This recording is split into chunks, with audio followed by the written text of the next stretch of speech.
When you list the pair of congruent triangles, remember on Friday or whatever, Tuesday before we left, we talked about the angles of similar triangles are equal. They are congruent, the corresponding angles. So I'm going to do what we did in the old days, and I'm going to put the triangle GHJ underneath here. And to list the three angles is pretty easy. So we have angle D is congruent to angle G. Everybody see why I'm doing that? Because they're right above each other.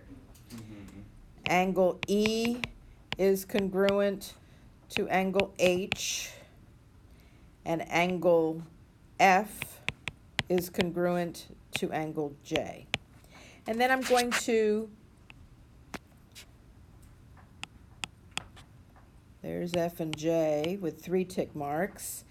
D and G with 1 tick mark, and H and E with 2 tick marks. The 3 sides on the left triangle, DEF, are DE, EF, and DF. Everybody see that? Those are the 3 sides. So now we're going to just put them with who they go with. Who does DE go with? Look below DE on that circle, DEF, GH. Somebody else, who does EF go with? HJ. Very good. And the last one, DF, who does that go with? GJ, or J.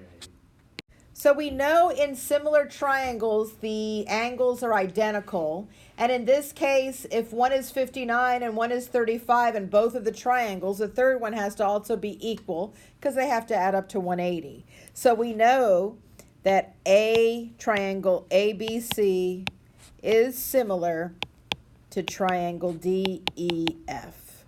Everybody get that? And now we're going to find the scale factor.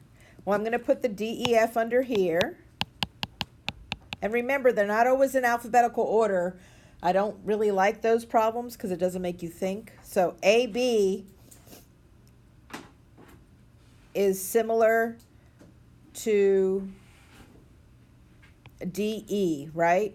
Yeah. So 6 over 4 equals, now BC is 9, and that's the same as EF, 9 over 6.